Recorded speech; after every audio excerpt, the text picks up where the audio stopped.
tabarĩra ĩno nĩ ya kwĩrorerwo nĩ mũndũ wothe. SALMAN is the president of Eternity Network International, a Christian-based organization headquartered in Abuja, Nigeria. He's the set man of the weekly service called Koinonia.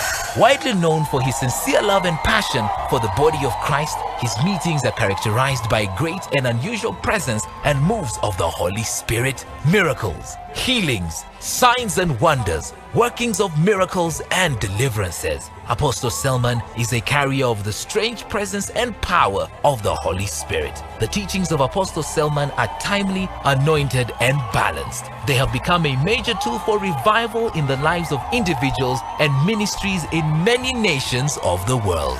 With a standing ovation, help me welcome Apostle Joshua SALMAN.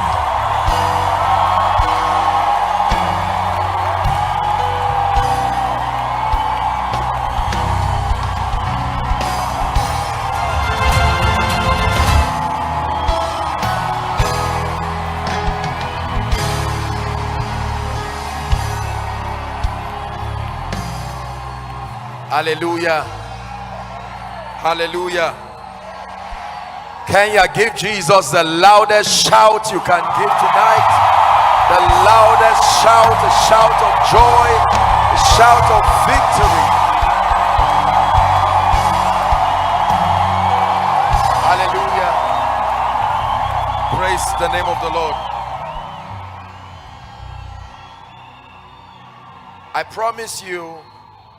I promise you that will not stay later than necessary. This is a promise tonight. Amen. But then let me just do something very quickly. While I sat there, I had a vision and I saw someone using a crutch or a walking aid or something. I want you to lift it up now and walk. Lift it up now. If you came with that, lift it up, walk, come.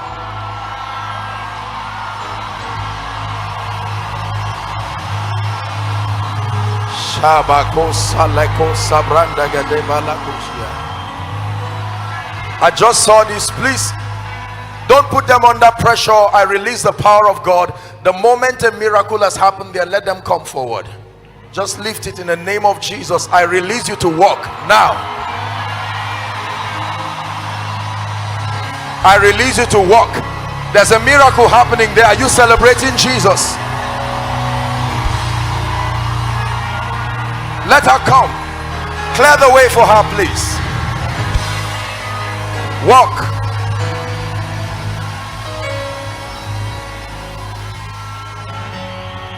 Kenya, are you celebrating miracles? Awesome God, how great thou art. You alone, mighty are your miracles. I stand in awe of your holy name. Lord, we bow and worship you. My dear, how long has this been? How long have you used this? Don't cry. Since April. What happened to you? Look at me. You believe in the power of God? Oh yes. Walk. Go. Jesus. Thank you, Jesus. Thank you, Jesus. Lift it up. Thank you. Give me the crutch. Madam.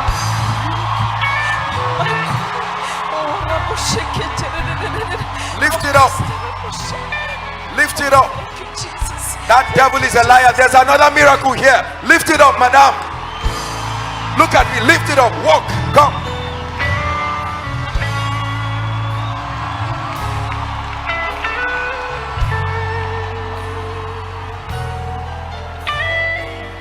How long has this been? Madam? 7 months. What happened to you? I fell down. Listen, when miracles happen like this, they are a message from God. It's more than just a testament that a man is anointed. If all you see is an anointed man, you are not seeing well. It's important for you to see a God in heaven who is writing something through these miracles. Madam, look at me. Give me your crutch. Now go, walk as fast as you can.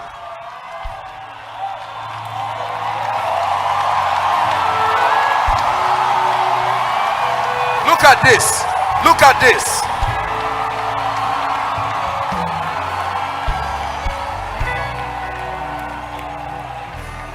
Hallelujah. Praise the name of the Lord. Now, the Lord is showing me someone, is it your right ear? Your right ear, you've not been able to hear. In the name of Jesus, wherever you are, I decree and declare by that name that has been exalted as Lord and Christ, let that ear be opened now. Let that ear be opened now. Let that ear be opened now. In fact, you'll be seated shortly, but there's someone, is it your left eye? You're not able to see. Wherever you are, in the name of Jesus, I decree and declare, by the power that raised Christ from the dead, let there be a miracle for you right now. In the name of Jesus, let's celebrate these people. Return with your miracles to the glory of the name of the Lord. Hallelujah. The Lord is showing me a young lady. There's something wrong with your shoulder. You were not able to lift it up properly. I think there's some pain. I don't know if it's a dislocation or some pain. If there's such a person here, I want you to lift it up right now by faith. Check yourself. Let me just honor this vision that I've seen. Check yourself. If there's a miracle, run quickly, and I want you to come to the front. Something has happened right now. Check yourself. Check yourself. You find out there's a miracle. I want to see you in front right now. Kenya, is this how you celebrate miracles?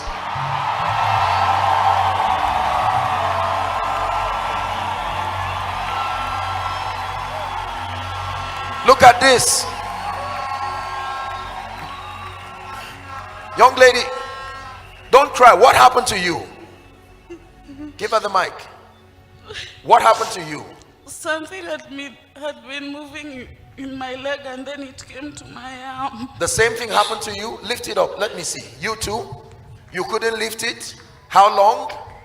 For the last 6 months. You couldn't lift it up? No. What happened? I don't know. The pain just started on my muscle. Then it went back to my shoulder. Look I at couldn't this. lift my hand.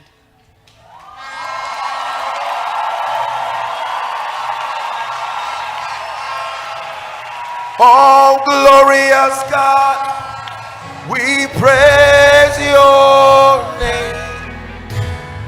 We lay our crown. Hallelujah. Hallelujah. The Lord is showing me someone, I don't know, it's like you have a problem with your nostrils. Please, just follow as I just lead you. If I don't call your case, I curse that devil right now. In the name of Jesus, the Son of the living God.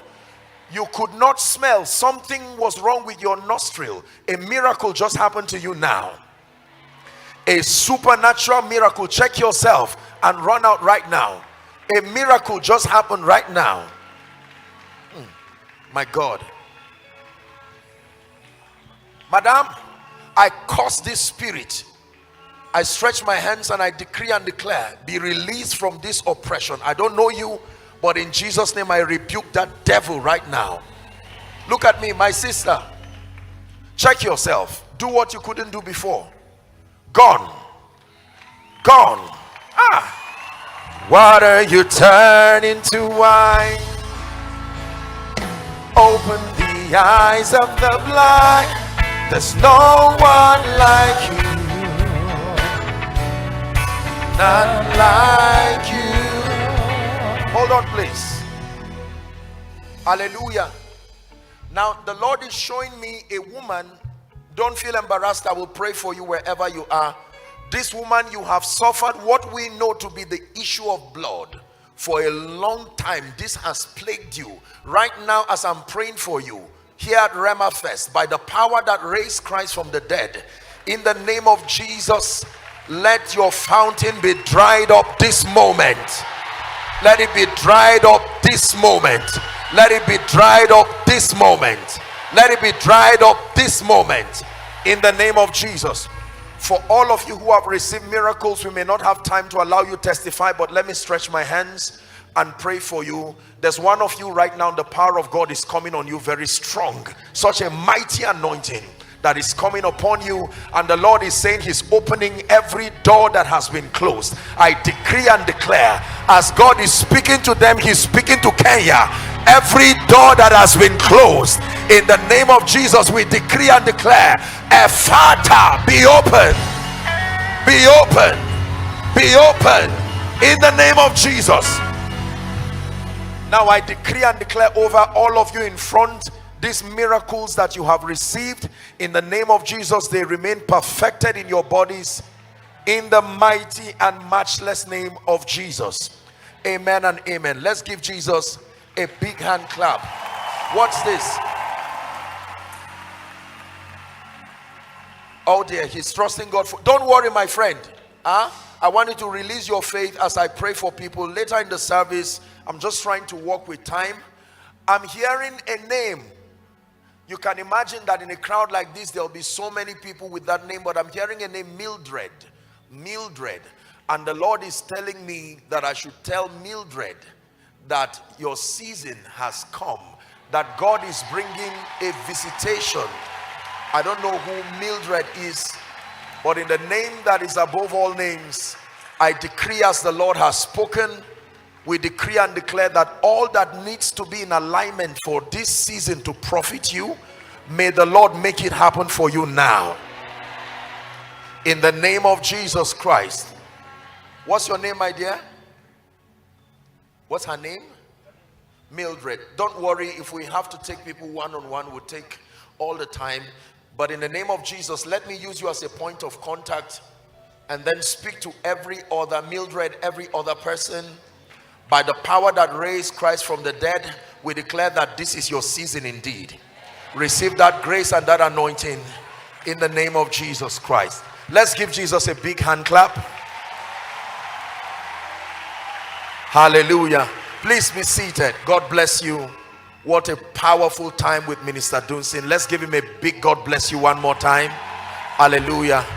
Reverend Julian, thank you. Thank you. Honor you, and I celebrate our Father and every man and every woman of God. My goodness, I hope I'll be able to preach. I have a few minutes, but now that the waters have been stirred, do me a favor, please. I want you to be your brother's keeper.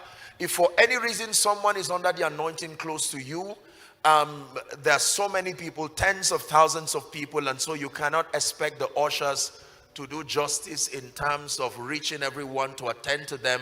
So please, whoever is under the anointing close to you becomes your business for the night. Hallelujah. You would help to nurse them, protect them. If then I request that you bring them out, especially for those who are within close range, please, I would request that you do so. Hallelujah. I'm saying that because of the prayer I want to pray now. There are a few people that God is reigniting prophetic wells. There is a dimension of grace that you once accessed, but for whatever reason, through laxity and carelessness, you seem to have lost it. And now the Lord is saying, I will restore. I'm hearing in my spirit, I will restore. I stretch my hands. Let that grace, let that oil, in the name of Jesus, a fresh baptism upon you once again. A fresh baptism upon your ministry, upon your life. Just help them once again, in the name of Jesus Christ. Please help that man, in the name of Jesus Christ. The Bible says, awake thou that sleepest, and Christ will give you light. Awake thou that sleepest, and Christ will give you life. I'm seeing a man of God. You are a man of God. You are seated somewhere in front here, and the Lord is saying, what you saw in your dream, he's about to make it come to pass. You saw an impartation happen, a meeting looking like this, and an impartation came upon you. You are there, right there. Bring that man out for me, please, very quickly. I stretch my hands and I decree and declare, let that grace, as you saw it in the dream, may it be made manifest this moment.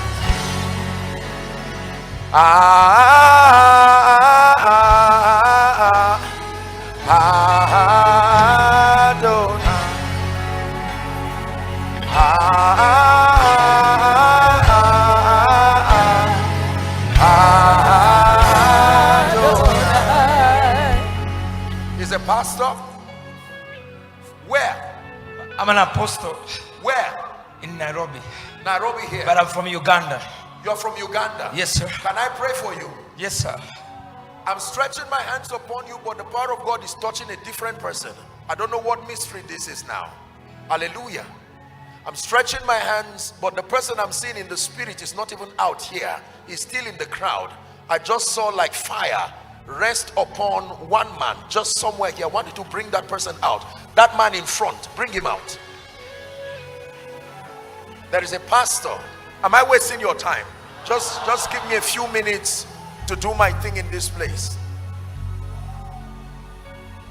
Sir, listen, you see, when God anoints a man, he expects that that anointing be extended to as many people.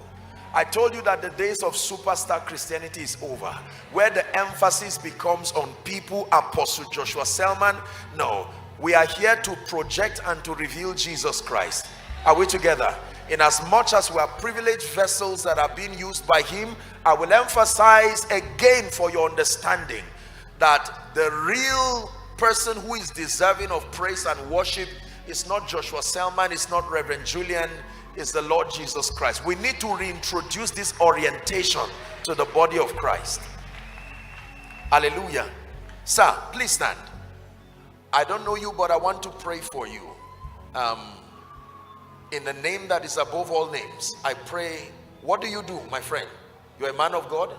Yes. You do business too? Yes, I also do business. Yes, because I'm seeing a man of God doing both ministry and doing business. And I want to pray for you. In the name of Jesus, let it be a new season for you. Grace, the wisdom of God, I impart it. Receive it now. It will come upon you, and I decree and declare that God will turn your life and your ministry around. And sir, this man, I stretch my hand. Let grace come upon you. You will work signs and wonders in a way that will marvel you. I release that unction upon you in the name of Jesus. There are two women intercessors. I see a very strange anointing coming upon you. You two women intercessors. God is fanning the flames of your prayer ministry. Two women intercessors in the name of Jesus. I don't know where they are, but after the order of Anna the prophetess, may that grace rest upon you. Please help them so they don't expose themselves. Two women intercessors in the name of Jesus Christ. I decree this by the power of the Holy Spirit. Let your ministry step into a new level in the name of Jesus. Madam, look at me. In the name of Jesus, I stretch my hands. Let grace be released upon you right now. Grace be released upon you. You will never be the same. She's an intercessor. You believe in that ministry? Shout Jesus as loud as you can.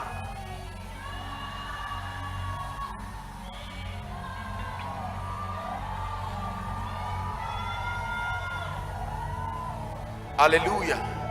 My God, please be seated. Please be seated. I didn't even greet you. Good evening, everybody. May the Lord bless you in the name of Jesus. A man of God will start running. Please hold him and bring him here. Literally, he will start running. Please hold him and bring him. So he does not, no, I'm not talking about this man. Literally start running. I want you to hold him and bring him, and I will tell you what grace is coming upon him. Literally start running. This is not by his by the flesh. It's happening by the Spirit of the living God. And I want you, please don't carry just anybody under the anointing and bring them out. Looks like we're doing a burial here. Hallelujah. Praise the name of the Lord.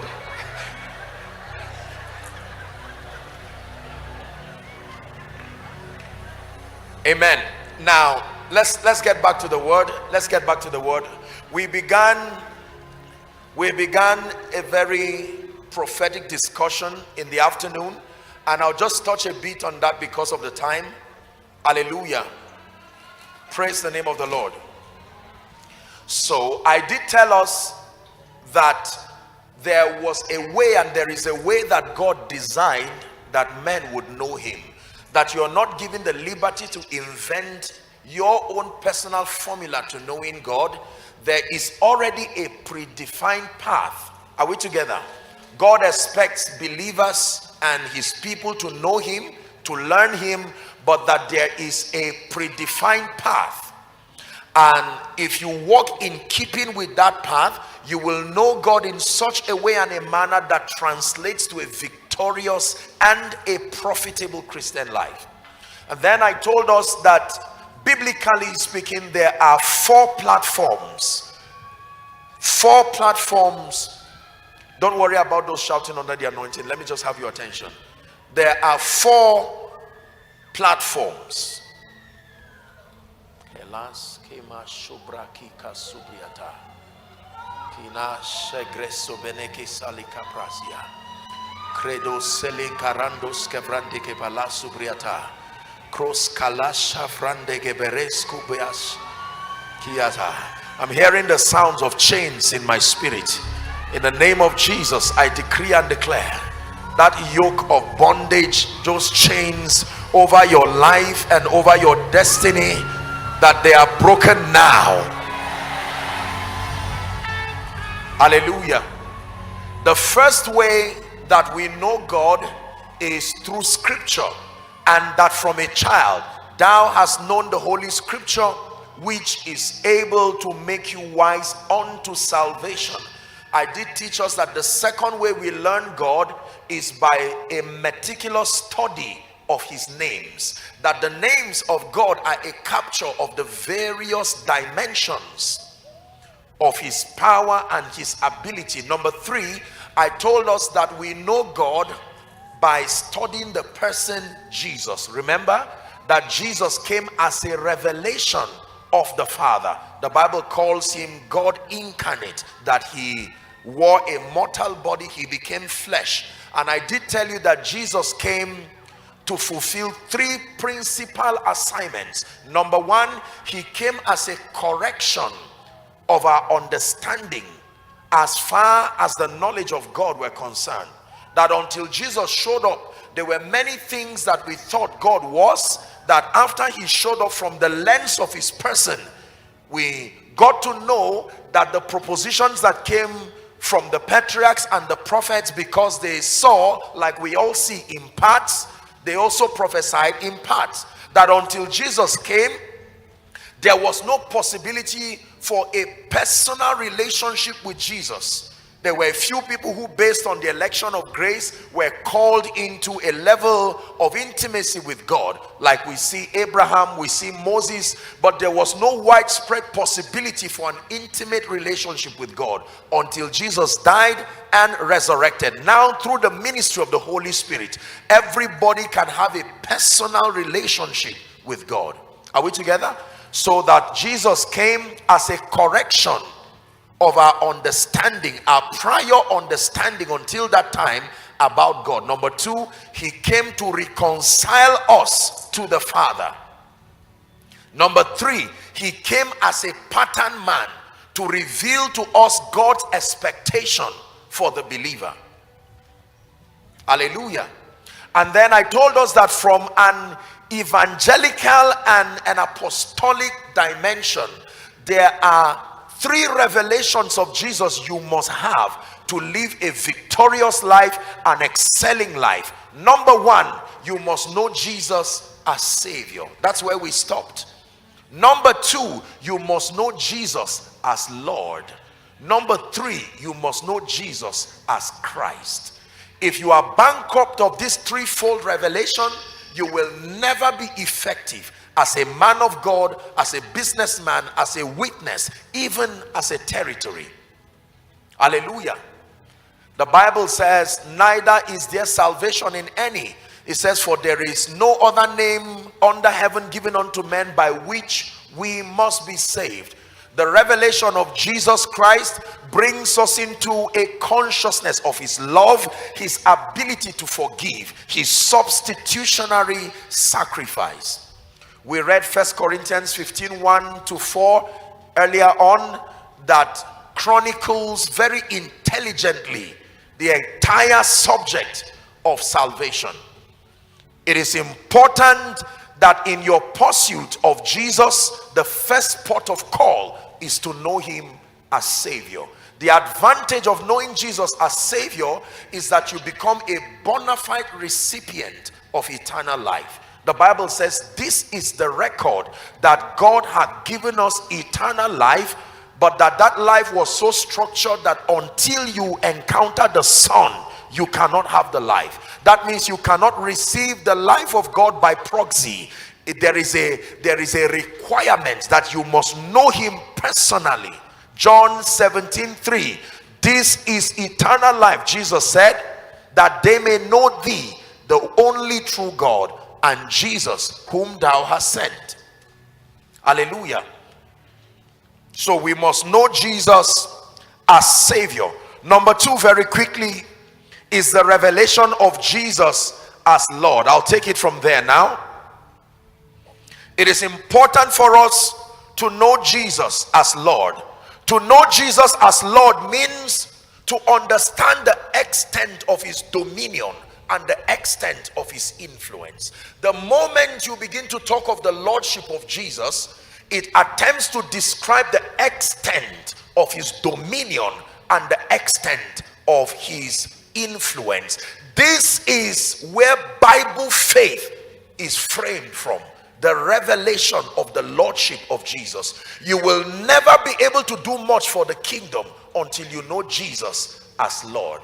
Psalm 24:1 says, the earth is the Lord's, and the fullness thereof, the world and they that dwell therein. There's no time, but you need to understand that this right here is the description of dominion. That if you will ever walk in dominion in this kingdom, these 4 components must be captured in your life. Number 1, land, the earth. Number 2, the fullness, the resources of the earth. Number 3, you must have access, the ability to influence the mind and the thinking of a civilization. And then number 4, you must have influence over men. The earth, the fullness, the world, and then the inhabitants that dwell therein. The Bible says it belongs to the Lord. It belongs to the Lord. The revelation of Jesus as Lord brings you to a point where you are aware of the riches of his dominion and power and grace. Fear dies when you know the Lord, because then you can believe God for anything. If he tells you as a man of God, or if he tells you in RHEMA first that by next year you will be in your own facility, you see, when you have to be aware of who is talking to see the power that is invested in what he's saying. The character of God is that he never speaks until he has the power to defend what he says. So whatever you see God say is because the power to make it happen is also there. Genesis 21:1, the Bible says, and the Lord visited Sarah as he had said, and the Lord did unto Sarah as he had spoken. He only visits as he has said, and he only does as he had spoken. The revelation of Jesus as Lord is very profound. In fact, Paul, in mentoring the church in Philippi, had this to say. Philippians chapter 2. When you read from verse 5, he says, let this mind be in you, which was also in Christ Jesus. Then jump to verse 10 for sake of time. The Bible says, wherefore, verse 9. Now let's look at verse 9. Wherefore God also had highly exalted him and given him a name, an office that is above every other office. Next verse. It says that at the name of Jesus, every knee should bow. Say amen. Of things in heaven, of things in the earth, and of things under the earth. I like 11. And every tongue should confess that Jesus, who is also the Christ, has now been enthroned as Lord.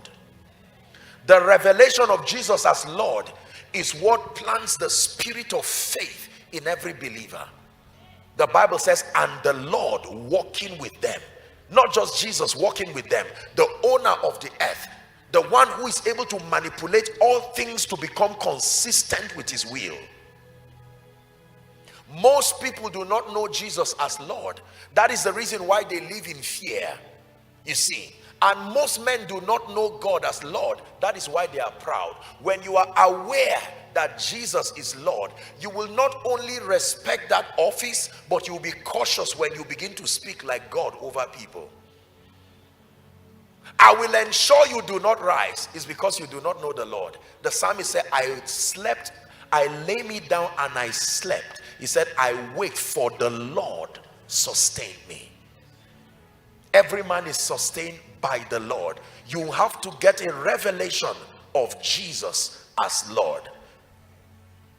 The result of that, like I said earlier, is that number one, Bible faith, the baptism of the spirit of faith will rest upon you, and you can believe God for impossible things. But number two, when you know him as Lord, it brings you to a point where you become surrendered and you become obedient. Here's what Jesus had to say. Why do you call me Lord, Lord, and will not do or obey the things that I say? That means for you to acknowledge him as Lord, it will take beyond confession. Confession and believing in your heart is all it takes to enjoy that dimension of him as Savior. But when you come to the Lord, he demands loyalty. When you come to the Lord, he demands obedience. Hallelujah. Because that Lord is also King. Most people rebel against God and his purposes and his will because they do not know him as Lord. All things happen because of him. All things consist because of him. The earth belongs to him. The Kingdom Come project belongs to him. Even the Holy Spirit is called the Lord of the harvest. The harvest belongs to him. Everything. That in this kingdom, in truth, there are no owners. Everybody met everything they have here. The real owner is the Lord. We call people landlords, we call people all kinds of lords, and that is fine. But the real Lord, and every once in a while, he comes into the world of men to remind us that he is Lord. He will do something that only he can do and remind us. We see the frailty of claiming lordship. I am Lord, I'm the landlord, I am this and that. Then something happens in your life that you are totally out of control of.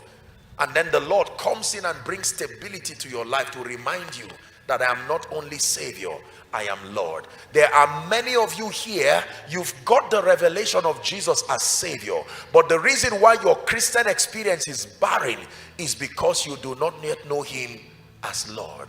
When you know him as Lord, you will know that there is nothing, absolutely nothing that he cannot do. Man of God, when you stand on that crusade ground, you need to know him as Lord. Otherwise, you will be disappointed 1,000 times. The centurion got it, and he said, I am a man under authority. I have servants under me. That means I know what it means to be Lord in a measure. I say to one, go, and he goeth. I say to another, come, and he cometh. Jesus, I know that you are under the governance of the Father. Speak the word only. And Jesus said, I've not found such faith. No, not in Israel. In other words, who gave you this orientation? The Lord. The Lord. Every time life tries to probe into who sent you, tell them the Lord strong and mighty. Because there are gates that stand around the destinies of men and would not open. Lift up your heads, O ye gates, he says, and be ye lifted, O ye ancient doors. You thought the gates and doors would say, all right, we've heard you. They said, no. Who is this King of glory? I like the reply. The Lord, strong and mighty. The Lord, the owner, mighty in battle.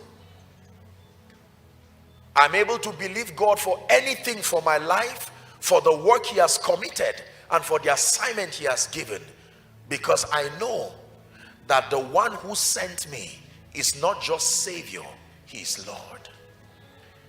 We start by revealing Savior, but we do not stop at revealing Savior. We must reveal the Lord to the nations. It is the revelation of his lordship that will humble the kings of the earth, that will bring systems and structures to the obedience of Christ. Hallelujah. Yeah. Every time you saw kings humbled in the Bible, it was because the Lord arose in majesty, and in his jealousy he brought them down to a position where they were forced to acknowledge that there was a God in Israel. From Pharaoh to Nebuchadnezzar to Darius to Herod, you name them. Our world is full of men and women who made boastful claims, attempting to claim property, men, estate, land, and then the Lord arises. And in the name of Jesus tonight, I'm praying for someone. Let the Lord God of heaven arise for your sake.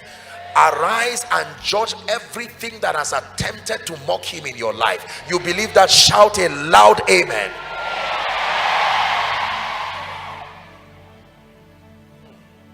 Hallelujah. Jesus as Lord. When you know him as Lord, you will live a surrendered life. This is really the revelation of consecration. You may have heard me teach that what we call consecration has a twofold approach. Number one, it means abstinence from. Number two, it means devotion unto. Consecration does not stop at abstinence from. It also means devotion unto. So you are not just consecrated to the degree to which you obtain grace to abstain from. You must also obtain grace to be devoted to the Lord. Devoted to the Lord. Wherever he says go, you go, because the Lord has sent you. And you trust, listen, you trust his power, his grace, you trust his authority and his influence. You trust his will for your life. And you can relinquish your ambitions and everything you have to follow the blueprint he has for you, because he is Lord. Most people fight walking in the will of God because of pride and because of fear. They have not come to a point where they recognize that this Jesus, I know he walked upon the earth as starting from a baby in a manger to a teenager, and then to one who gave himself freely. And because of how cheap Jesus died, sometimes we mistaken, somehow in our minds we still look at him as a weak one who just died out of love. John the Baptist, or John the Beloved, now saw him at the cross, but now when he was banished to the Isle of Patmos, he saw the same one. But now this time around, he did not just see the Savior alone, he also saw the Lord enthroned as king. And John was amazed. You mean this was the same person who walked upon the earth and died so cheaply, with the ability and the power to manipulate all things to be consistent with his will? May you have a revelation of Jesus as Lord and Bible faith is stirred up within you, God will tell you, I want you to build a 20,000 capacity in Nairobi. And the first thing is to vet who has sent me. And he says, the Lord. When I sent you, lackest thou anything? When you see people walk like madmen until their results vindicate them, is because they've had an encounter of Jesus as Lord. If it be thou, bid me come. That was not the Savior speaking. That was Lord. And he said, come. And he began to walk on water. The church that must stand in glory and reveal Christ to the nations must have a revelation of Jesus as Lord. Man of God, you need to know Jesus as Lord. Otherwise, the bills will strangle you, push you towards the corridors of compromise, and reduce your Christian experience to an embarrassing sight. You need to know him as Lord. The end time bailout strategy for all believers, and that includes men and women of God, is to stay with the Spirit until we have a revelation of Jesus as Lord. Then we can speak to the nations. We can step into nations with godlike confidence, even though we're humans, because we know that as frail and limited as we are, we have the backing of the Lord. Hallelujah. Ordinary men did extraordinary things in scripture because they understood that the Lord was walking with them, confirming the words with signs following. In the name of Jesus, let fear of the future, fear of excelling in ministry or otherwise, fear of tomorrow, let it die permanently this night. Let me remind you, Kenya, let me remind you, people of God, that Jesus was not elected to sit where he was sitting. He got there by conquest. Are we together? There is no threat to his position. He remains there eternally, the Lord forever. Isaiah, in the year that King Uzziah died, read your Bible. Isaiah, he did not see the Savior, he saw the Lord high and lifted up. When you see the Savior, you see him hanging on the cross. You see him as a lamb that was slain. When you see the Savior, you see love, you see kindness, you see care. But when you see the Lord, you see authority and dominion, control and power, unperturbed by the pride of men. In the year that King Uzziah died, Isaiah saw the Lord. He was high and lifted, and the Bible says the train of his robe filled the temple. When Isaiah saw the worship, the dexterity of the throne, Isaiah fell and said, woe is me, for I am undone. I am a man of unclean lips. Something always happens when you see the Lord. It is not just the awareness of his might and dominion and power and influence. Something must die from within you. Self dies when you see the Lord. Your ambitions die when you see the Lord. And the prophet said, woe is me, I am undone, a man of unclean lips, and I dwell amidst the people of unclean lips. He says, for my eyes have seen the King. And then the Bible says, one of the seraphs took a live coal and touched his tongue and said, your iniquity is now taken away from you. Then there was a call in heaven, who shall we send, and who shall go for us? And Isaiah the prophet said, here am I, send me. Send me. It is the Lord who sends men. Send me to Kenya. Send me to South Africa. Send me to Zimbabwe. And if they ask you who sent you, tell them it's beyond the governor, it's beyond the president, it's beyond an ambassador. The Lord sent me. Most people are not conscious of the fact that they have been sent by the Lord. We do the things that we do, and we get the results that we get, not just because of who we are, but who we know. We know the Lord. We have taken time by the privilege of God's grace to know the Lord.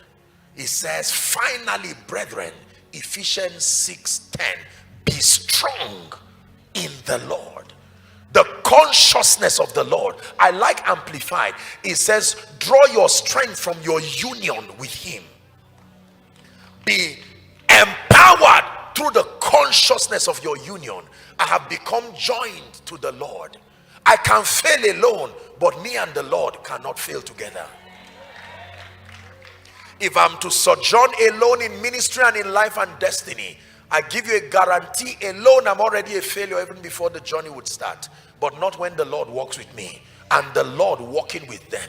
By this revelation, the Lord is pruning away weakness and all kinds of excuses that has stopped the church from rising to become a bride with power. Be conscious of the fact that you have the backing of the Lord.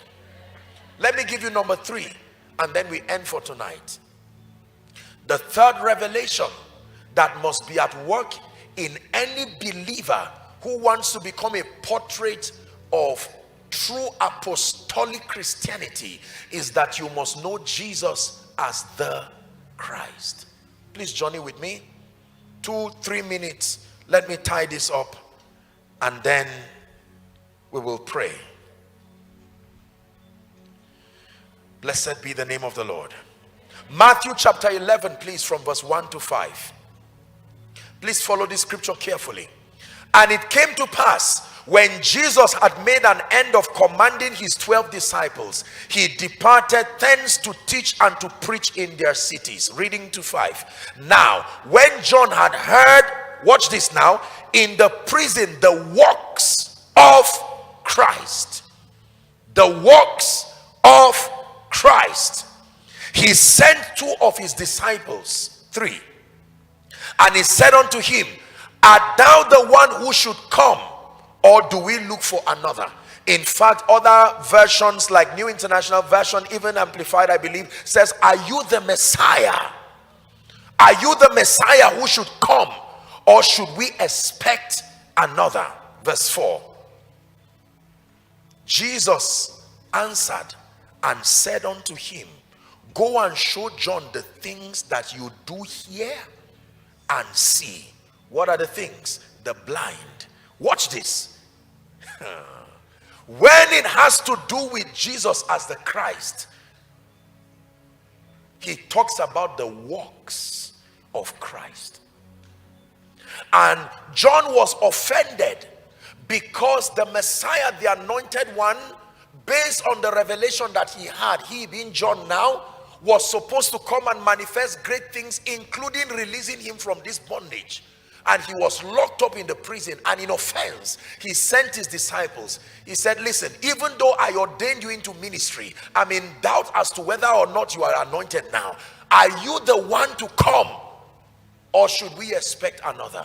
Our expectations are being disappointed. And Jesus said, go and tell John what you see. Let's go to verse 5.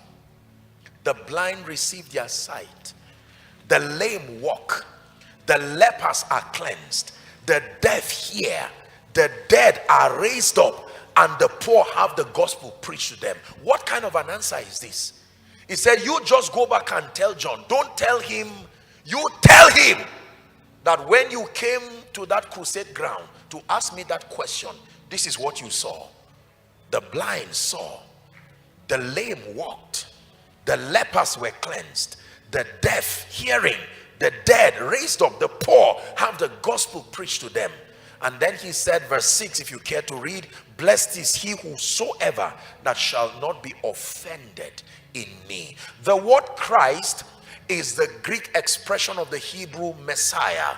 They all mean the anointed one.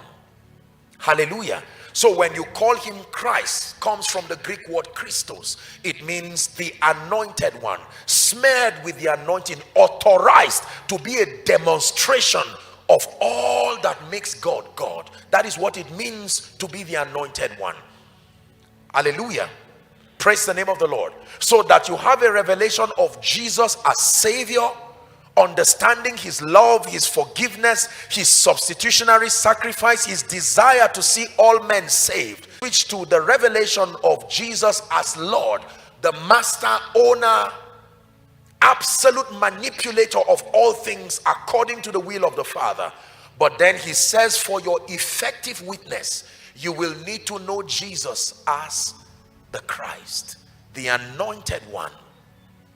Jesus, the Christ, the anointed one. Let me show you two scriptures and then we'll tie it up for the night. Is God helping someone? Pray in the spirit in 1 minute whilst you are seated.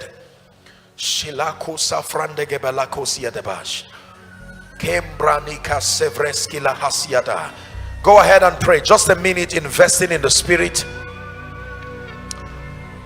Hallelujah. Matthew chapter 16 and verse 16, please. Please give it to us. Matthew 16:16. Now, this, theologically speaking, as you know, it was in this discourse that the word church was first mentioned. Hallelujah. In the New Testament, Jesus began this discussion by clearing the air as to this identity crisis. He started by saying, who do men say that I, the Son of God, am? And some said, you are Elijah, you are one of the prophets. And then he says, but who do you say that I am? And they were all silent. Then Peter, speaking by the Spirit, answered and said, thou art Christ. He never called him Savior. He never called him Lord. This is my testament of who you are in light of all that I have seen. Thou art Christ, the Son of the living God. Verse 17, Jesus answered and said unto him, blessed art thou, Simon, son of Jonah, for flesh and blood had not revealed this to you, but my Father which is in heaven. Now watch this, 18. And I say unto you that you are Peter, and upon this revelation of my being Christ, you have found a revelation, and that upon that revelation I will build my church, and it will be so formidable if it is built on that revelation, such that the gates of hell will not prevail against it. Jesus Christ. Jesus Christ. I hope you know that Jesus Christ is not just like a name and a surname as we know. Joshua SALMAN. So you will say Jesus Christ. Christ was not another name. It was a description. It was a badge of attestation that this one who was the word incarnate, named as a Jew, Jesus, that he had now become Christ. This was Peter's sermon on the day of Pentecost. He says, let it be known to you, O Israel, that this same Jesus whom you have crucified has now been exalted as Lord and Christ. Uses all the three expressions: crucified as Savior, exalted as Lord, and as Christ. When you talk about Jesus being the Christ, the anointed, then you now have to understand the ministry of the Holy Spirit, and it brings you into the dynamics of the anointing.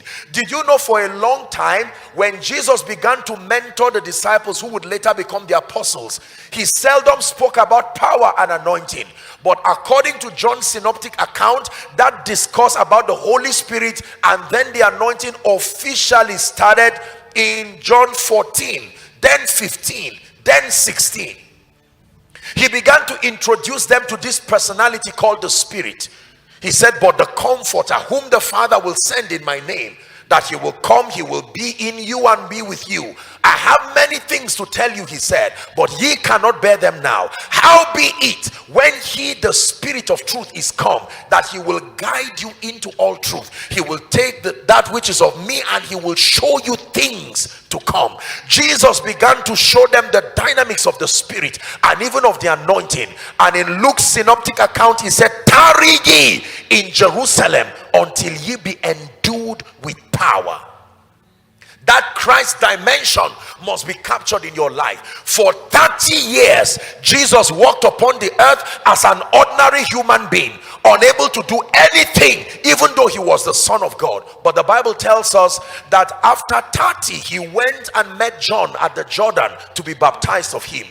And when he came out of the water, the Bible says the heavens were open, and the Holy Spirit descended upon Jesus in the similitude of a dove, and there was an accreditation that came from the Father himself. This is my beloved Son, in whom I am well pleased. Then the Bible says that he went, according to Matthew chapter 4, and he was in the wilderness praying and fasting for 40 days. And then when he was done being tempted of the devil, he says he returned in the power of the Spirit. It was at that point he became Christ. And everywhere he went, he didn't have to say, I am the Christ. He showed that he was the Christ. When it has to do with the Christ, the anointing, it answers to demonstration, not just the excellency of speech. Please listen. There is a generation that proposes to know Christ, and the world is tired of our talking, because when it has to do with Savior, you can speak. When it has to do with Lord, you can speak, and then we also see through your loyalty. But when you reveal him as Christ, there are works that attest to the fact that Christ is Christ indeed, and Christ is at work in your life. It was Charles and Francis Hunter who said, one genuine miracle is worth 1,000 sermons. I believe our generation is bankrupt of the manifestation that attests to the fact that Jesus is indeed the Christ. It is the reason why the world has seen the church as a nuisance to civilization. Every time they see us worship, they see us pray, they see us teach, they see us converge like this, they just believe that these are a group of fanatics with no destiny, no sense of vision. Is because there is need for the revelation of Christ. Hallelujah. By the time someone leaves his home a crippled person and returns back walking, dragging his own wheelchair or his own crutch, that is the revelation of the Christ. Anointed to reveal the glory of the Father. Don't just say God is kind, show it. The assignment of the Christ is to bring evidence to all the speakings and the claims of God. When you say God is mighty, the Christ is mandated to demonstrate that might. When you say God heals, the Christ empowers you to make that healing manifest. I made up my mind that I will never preach Jesus as a lecture manual. There has to be a demonstration of the living Christ to my generation, even this generation that seeks for a sign. Can I tell you, respectfully speaking, co-laborers in the gospel, if we do not import the realities of the Christ life to demonstrate him here and now, I hate to be a bearer of bad news, but be prepared for empty pews. We must transport God to a context that our world can relate with. Christ, Christ, I know who thou art. Thou art Christ, the Son of the living God. Thou art Christ, and you demonstrate that he is Christ and that you know him. It is impossible to know the Christ and yet not carry the anointing that the Christ carried. Acts chapter 10 and verse 38. Peter was in the house of Cornelius. This would translate to the salvation of the Gentiles. And here's what he said: how God anointed Jesus of Nazareth. He was first Jesus of Nazareth. The anointing took away of Nazareth and replaced it with Christ. Joshua Selman of Nigeria, the anointing can take away of Nigeria and add Joshua Selman, the anointed. He was born Jesus of Nazareth.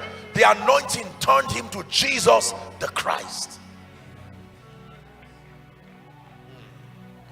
You can be a man of God of Nairobi, Kenya, but the anointing can edit your geographic limitation and place something upon you such that you be called the man of God, the Christ. He says, and the kingdom, till the kingdoms of this world become the kingdoms of our God, and of we his Christ. The name Christ is not reserved to Jesus alone. It's a generic expression that is applicable to everyone who has now been anointed by the Spirit, who has become an extension of the possibilities of the kingdom. When you say Joshua Selman, the Christ of God, that will sound like an error to this generation, but in truth, from an eternal standpoint, you are right, because his goal was to produce many sons, many Christs, replicated after his possibilities. Christs in business, Christs in ministry, Christs in politics. Anointed with power, commissioned with power. that you step into the business world not just as a man of God doing business, with an anointing, an unction from heaven, with a singular mandate to bring creation in subjection to the Christ.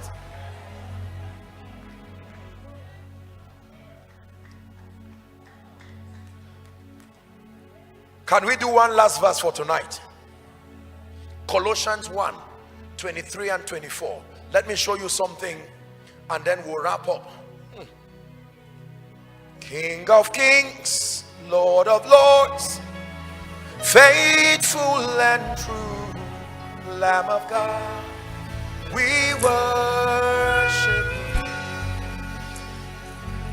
King of kings, Lord of lords, faithful and true, Lamb of God, we worship you. Lamb of God, we worship you. Lamb of God, we worship you. Listen, the Bible says, my goodness, Ephesians 2 and verse 10, it says, for we are his workmanship, recreated in Christ Jesus unto good works, which God had before ordained that we should walk in them. Do you know what this means? A man's workmanship means the tools that he uses to display his creativity. If you are a doctor, your workmanship is your stethoscope, your injection. If you are a carpenter, the hammer. So he says the believer is God's workmanship, that every time God needs to make a statement upon the earth, he looks for Dunsin, he looks for Reverend Julian, and he says, where are you? He finds a man of God in Kenya.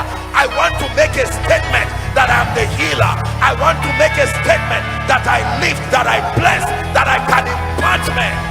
We are his workmanship. Hear me? We are more than believers. It doesn't take much to be a believer, but it takes a lot to be his workmanship. Man of God, carry this mentality. I'm not just a man of God scrounging to do ministry. I have come as an evidence that God is alive. I have come as an evidence. My presence is to clear a point. There is something Satan is saying in Nairobi that has necessitated my manifestation. There is a statement that Satan is saying over lives, families, territories, and God sends you. You are my workmanship. Ephesians 3:10. I'm wrapping up. 3:10. Look at this scripture. Now to the intent that unto principalities and powers in heavenly places might be made known by the ecclesia, the church of God, the multifaceted, manifold, many-sided wisdom of God. Can I tell you, it is in the revelation of Jesus the Christ that the wisdom of God is revealed in the saints. Now let's go to 1 Corinthians 1, 23, 24. Never forget this scripture as we wrap up. But we preach Christ, the one who was crucified, unto the Jews a stumbling block, and unto the Greek it sounds like foolishness. I like this. But unto them which are called, like Joshua Selman, unto them which are called, both Jews and Greek, it says Christ, the power of God and the wisdom of God. Take note.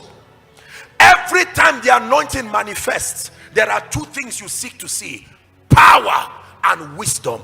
Africa has embraced power, but we rejected wisdom. That every time you fall under the anointing, don't just be aware that power is the only thing you receive. It must be power and wisdom to reveal the Christ completely. It takes power to heal the sick, but it takes wisdom to build nations. And all of them are together a manifestation of the Christ. Can I tell you The church has rejected the wisdom that comes with the anointing. And so there are poor and broke, mediocre people fasting and praying day and night, looking for power. Whereas there are things that the wisdom of God, that when the anointing comes, you need to discern what you receive. Just because you fell years of your life. Hear me. Speaking about wisdom, he says, by me kings reign and princes decree justice. With me, by me nobles rule, that with me are riches, wealth and honor, yea, durable riches and righteousness. The most powerful man on earth grew in wisdom. When Jesus walked upon the earth, the Bible does not say he grew in power. Power came later on, but wisdom started when he was a child. Wisdom preceded power in the life of Jesus. The value of the power that came upon him was because it came upon a mind that was wise. Can I tell you, impartation of power is useless to a man that has rejected wisdom. It will not do much. It is the reason why we have impartation after impartation in church, falling down, rolling under the anointing. There's nothing wrong with that, but we get up power conscious but bankrupt of wisdom. Do you know that the entire plan of God was not just driven by power, it was driven by the hidden wisdom of God? Is that in your Bible? That the entire plan of redemption was shrouded in the wisdom of God. Even the hidden wisdom that the princes did not know, they knew power. Can I tell you, Kenya, this nation is waiting to see the wisdom of the just. There is something called the wisdom of the just, that if you say you are a child of God and you have encountered the Spirit of the living God, it must translate to a context of wisdom that dumbfounds principalities and powers. Wisdom is connected to mighty works. You cannot be mighty without an impartation of wisdom. Christ is revealed unto both Greeks and Gentiles as the power of God to wrought supernatural things, but the wisdom of God to build territories, to bring order and dexterity. Look what Solomon did to the Jerusalem temple. Look what Solomon did during his reign. It was a manifestation of wisdom, abundance of it. Job was the greatest man in the east, and he credited that to the manifestation of wisdom. He says, oh, that I was in the days when the light of God, his candle was upon my head. There were two kinds of light, one upon his head for illumination, the other one to direct his path as he walked. That by his light I saw light. There are entrepreneurs that need to rise, demonstrating the wisdom of God, not just from blind fanaticism. There are men of God who need to rise. On one hand, let's not look like foolish people who are just fanatic and have no relevance to our world. So they relegate the man of God, opening prayer, closing prayer, every other discussion. You are not wise enough to comment on it. You just sit down with your fanaticism and church, while serious people who are building nation keep talking. God is rewriting that narrative. There were ordinary disciples who were not learned, but the Bible says when they saw the wisdom, the dexterity of wisdom and intelligence, they said, but these men were unlearned. But then they saw that when they met the Christ, they also became the Christ. Stop telling people you have met Jesus. Show people you have met him. I don't care how many visions you say you have had. That does not profit anyone until you show the excellency of what has come from that vision. Solomon did not need to say, I had an encounter. His wisdom. Two prostitutes brought children and they were arguing about something so delicate, and he brought forth the wisdom of God. Kenya, we need to see Jesus revealed as Savior, as Lord, and as Christ. One last time for tonight. As Savior, as Lord, and as Christ. Let's do the final rehearsal. Jesus as Savior, as Lord, and as Christ.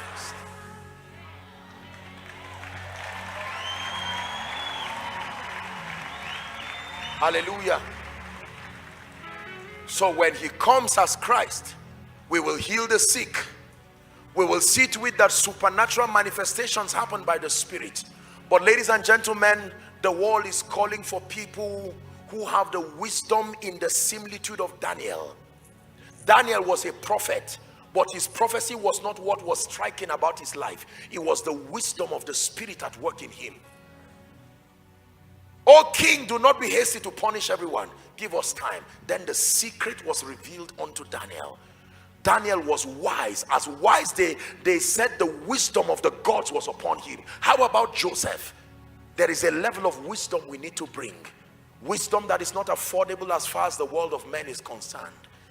This proves that Christ, the wisdom of God, is at work in us. Can we hold hands as we wrap up tonight? Our time is fast spent. We'll save the miracle service for tomorrow. By the privilege of God's grace, tomorrow will be an impartation service, my session, and it will be a time when, by the grace of God, God is going to be igniting fire. We'll be having a time to pray.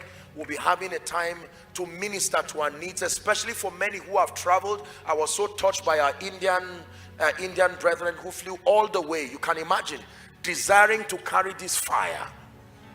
Everything God gives a man is transferable under certain conditions. Not every condition, certain conditions. Hallelujah. Let's hold hands. Father, visit Kenya. Let there be an outpouring of the Spirit of the living God like never before. Is someone praying? And then you can also pray for your nation. Wave the flag of your nation and declare prophetically.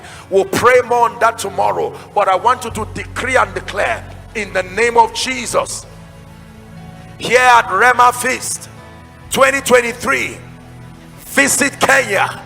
Raise mighty men and women who encounter Jesus as Savior, Jesus as Lord, and Jesus as Christ. Go ahead and pray. Just sow that seed of prayer in 1 minute. Mighty visitations upon your people. Let every church, let every business, let the heads of government manifest and demonstrate the power of God and the wisdom of God, bringing territorial transformation, sinners coming to Jesus, believers established in wisdom, and that this land continues to go from glory to glory, even as by the Spirit of God. Go ahead and pray. Christ, the power of God. Christ, the wisdom of God. Hallelujah. Praise the name of the Lord. Now, as you return back home tonight, let me beseech you and charge you by the mercies of God that you make it a project from tonight and all through the remaining sessions in this conference and even beyond, that you'll take the time to meticulously listen again and pursue this light. This light has destiny implication if and when you get it. You know Jesus as Savior, you will take your world by storm. You will watch sinners come to Jesus. You know him as Lord, you will walk like a God upon the earth. I have said, ye are gods, and all of you are children of the Most High, but you shall die like mere men, he says, and fall like one of these princes, because you do not yet know him as Lord. The bankruptcy of yieldedness, our ambition that is out of point with divine alignment, is because we have not submitted to the Lord and even the King. And then we need to know him as Christ.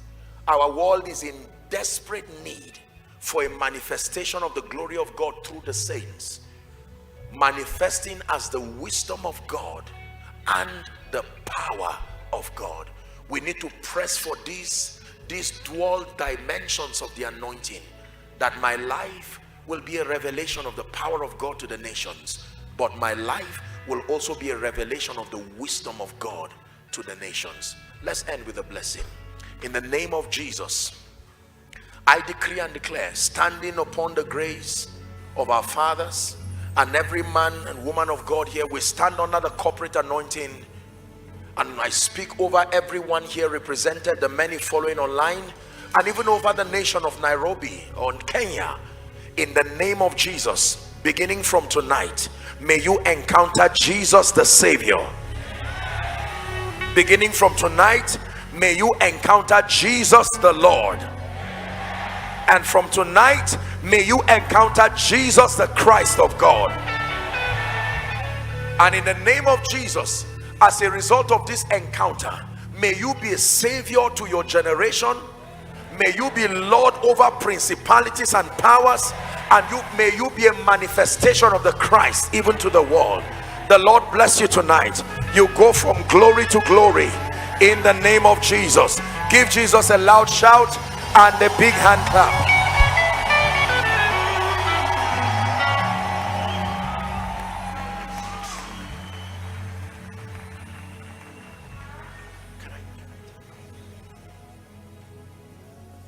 Hallelujah.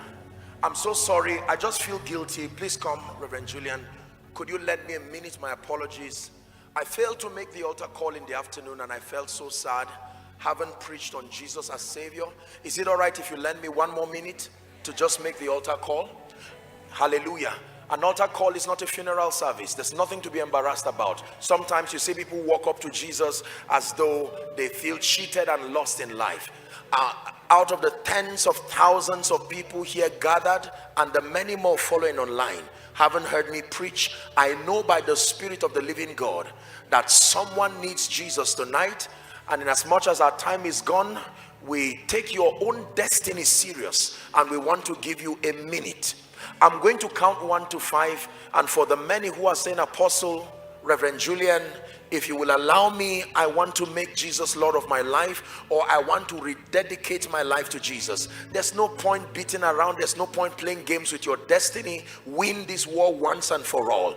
This is a matter of eternal priority. I'll count 1 to 5 by the Spirit. Wherever you are scattered from the back to the front, I'd like you to run boldly and come and stand right in front here. Are you ready?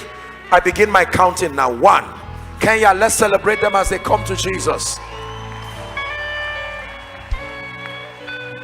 2. If you're coming from the back, please run.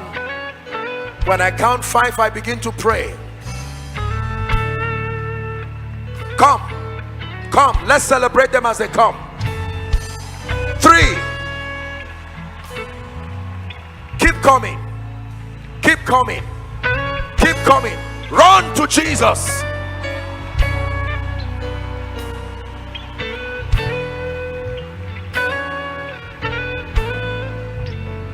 Please clear the way for those who are coming. If they are coming to make this call, please clear the way. 4. Are you still running to Jesus?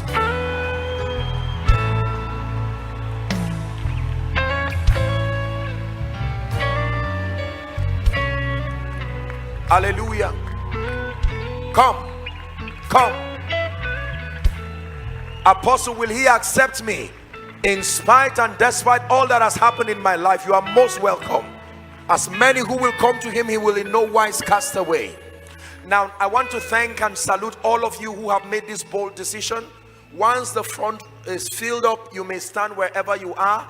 Just participate in the prayer. Thank you for those of you who have had to come right from the back. I know it's been quite a distance. Thank you. Please lift your right hand. I'm standing here with Reverend Julian, and we want to lead you to make this profound prayer, the most important prayer that any man can make under the sun. Come to Jesus. Now, I want you to make this prayer sincerely from your heart. You're not reciting a poem. This is unto Jesus, the Savior of your soul, the lifter of your destiny, the Savior, the Lord and the Christ. Shout this from the depth of your heart. Say, Lord Jesus, tonight I have heard your word. I believe in you as Savior, as Lord, and as Christ. And I declare that tonight I receive you into my heart as Savior, as Lord, and as King. I declare that the power of sin, Satan, hell, and the grave is broken over my life. From tonight, I am a child of God. I receive the life of God, and I declare that I go forward from glory to glory. Amen. Keep your hands lifted and I pray for you. Father, thank you for these blessed people. I stand in faith with Reverend Julian here at RHEMA Feast 2023, and we thank you for these many who have come declaring your lordship over their lives. By the authority of scripture, I declare your sins forgiven, and in the name of Jesus, I commend you to the ministry of the word and of the spirit. I declare that you are grounded and established in righteousness. You go from glory to glory and from grace to grace, forward ever and backward never. In Jesus' matchless name we have prayed, and the people said amen.